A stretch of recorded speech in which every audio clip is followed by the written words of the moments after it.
Hi dear students, dear friends, welcome to Gallant IAS, and this is our Let's Score 120 Plus series in which we are solving the most potential questions from all subjects for your upcoming prelims examination. Stay tuned. Now here today we will be solving some questions from the last part of modern India, which is freedom and partition of India. There was a question. We will solve the previous year's questions first. With reference to cabinet mission, which of the following statements are correct? Because most of the aspirants are very much confused with the 1930s and 1940s events. So many events happened in 1930s and 1940s. Many aspirants are confused with many missions, committees, commissions, many events. Okay, many confusions are there. So make the concept very clear. You should have the conceptual clarity.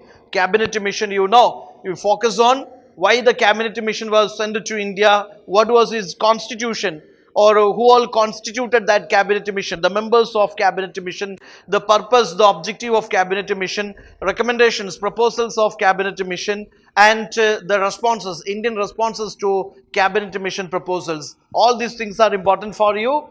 With reference to cabinet mission, which of the following correct? Recommended a federal government. Exactly. It proposed to for a federal constitution, federal government. It proposed to a federal government, a weak center and strong provinces. Provinces with residuary powers. Then there is a grouping of the provinces. Group A, Group B, Group C. Provinces are divided into three groups. Again, we have seen there is complete rejection of formation of Pakistan due to multiple reasons. So just go for the major or these provisions for the creation of Constituent Assembly. Okay, all those things you go through. So here it recommended a federal government, which is true. It enlarges powers of Indian courts, provide for more Indians into ICS. Now you understand British why this cabinet mission was sent to India. Yeah, this is to make arrangements for like a constitution making body, or create an arrangement for this peaceful transfer of power to Indian hands, or make arrangements for this constitution making, or constituent assembly for constitution making. Okay, so this is the last stage. British wanted to leave India in the most respectful way. So the last moment, they don't have any initiatives for social reforms, legislative or judicial reforms, or any civil service reforms, etc. The basic purpose of the mission, if you understand the basic purpose of the cabinet mission, then you can eliminate straight away. You can eliminate a choice to stay second and third statements. You will reach the answer, which is one only. Okay, one only is the answer. Now there is Radcliffe committee appointed. So many committees and commissions are there. Education commissions are there, famine commissions are there, or civil service reform commissions are there, constitutional committees are there, different commissions are there. This Radcliffe committee, which is chaired by Sir Cyril Radcliffe, it was a border commission. It was the basic objective was that is demarcation of the boundary line between India and Pakistan, or it is demarcating the boundary between India and Pakistan. Okay, so this is to fix the boundary between India and Pakistan. That is Radcliffe committee, delimit boundaries between India and Pakistan. That was the basic mission.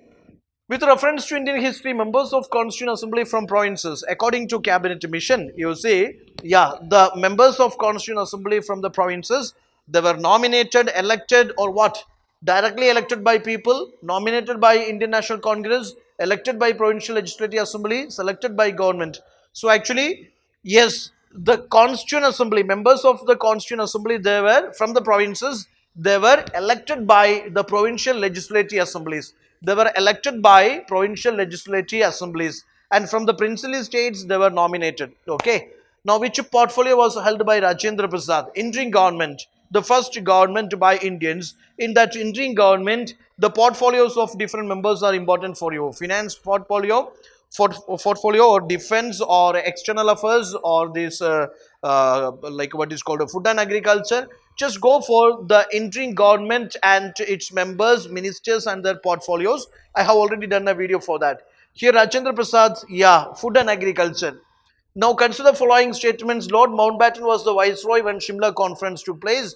Indian naval mutiny or Indian Navy revolt 1946 took place when the Indian sailors in the Royal Indian Navy at Bombay and Karachi rose against the government. Now here, these various viceroys and the events during that time is important for you.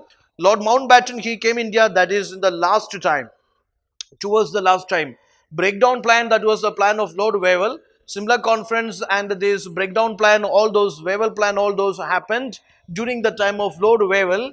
Mountbatten, he proposed a Dickey bed plan, or the final, initially there was a Balkan plan, then the final plan for partition. So anyway, this Mountbatten was not the viceroy when the Simla conference took place. When the Simla conference took place, Wavell was the viceroy. Okay. Then there is Indian Navy revolt happened when the Indian sailors' ratings in Royal Indian Navy, Bombay, Karachi rose against government. Second statement is absolutely correct. Go for it.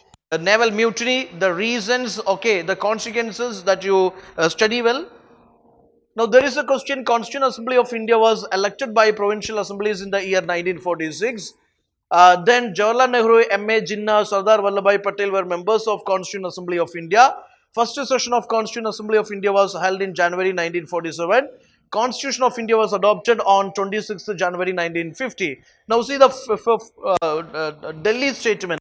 Constitution of India was adopted on 26th January 1950. Take care, you should not be confused with adoption and coming into force. Okay, adoption happened on 26th November 1949, and this the constitution came into force on 26th January 1950. Don't be confused with that date. Okay. Who headed the interim cabinet formed in the year 1946? Who headed the interim? So find out. Okay, this Constitution of India was adopted on 26th January 1950. Yeah, that is a wrong statement. They are asking for the correct one. First session of Constituent Assembly held in January 1947. Jawaharlal Nehru, M.A. Jinnah, Sardar Vallabhbhai Patel were members of Constituent Assembly.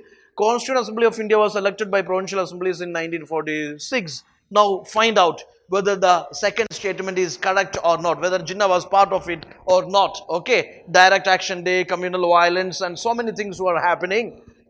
Who headed the interim cabinet formed in the year 1946? Rajendra Prasad, Jawaharlal Nehru, Sardar Vallabhbhai Patel, Rajagopalachari. Interim cabinet was headed by Jawaharlal Nehru. Okay. President of Indian National Congress at time of partition, that was J.B. Kribalini. Members of the Constituent Assembly which drafted Constitution of India were nominated by Parliament, nominated by Governor General, elected by Legislative Assembly of Provinces, elected by Indian National Congress. Then C is the answer. They were elected by Legislative Assemblies of various provinces. Last opportunity to avoid a partition of India, that was not a Wavell plan, that was not a Cripps mission, that was cabinet mission. Cabinet mission was the last opportunity. Accepting the cabinet mission, that was the last opportunity to avoid partition of India. That partition of India, avoiding this partition of India was lost with the rejection of cabinet mission. But there is one leader who accepted these cabinet mission proposals, that is Sardar Vallabhbhai Patel, who had been instrumental for integration of more than 500 princely states into India Union also. At the time of partition of India, which of the following provinces of British India came forward with a plan for united and independent existence? That was Punjab. In partition, we know that Punjab was divided. Punjab was divided like West Eastern Punjabs. You can see Punjab was divided, Pakistan created. Eastern side also Bengal was divided, Eastern Pakistan was created. Now see, Balkan plan was the brainchild of Lord Mountbatten. As an alternative to partition of India, Gandhiji suggested Mountbatten to invite Jinnah to form government. That was his solution. Which one of the following leaders of the Congress was totally in favor of cabinet mission plan? Yes, this was another question, and that was Sardar Vallabhbhai Patel. When the Indian Muslim League was inducted into interim government, 1946, Liaquat Ali Khan was assigned the portfolio of finance. Indian National Congress agreed in 1947 to partition of the country mainly because they wanted to avoid large-scale communal riots, because the huge-scale communal violence, riots going on in the western side, eastern side. So they wanted, by partition, they wanted to avoid these large-scale communal riots. That's it. These are some questions I solved from this last module, which is freedom and partition of the nation. Okay. So solving the previous year's questions is very important. That will help you to understand what is the demand of each subject and each module in your civil service examination. Also, by understanding the pattern and this trend of the questions, yes, you will be able to handle the MCQs or these mock questions and mock test more wisely, intelligently. You can even apply that logical guess or that educated guess while solving such questions. Okay, so solving previous year's questions is a must for you since only few days left for your examination. Don't worry, don't be depressed, be happy. Just focus on solving maximum questions and try to increase your score, minimize your negative marking. All the best, stay tuned. If not subscribed, subscribe our channel for more quality videos. Thank you.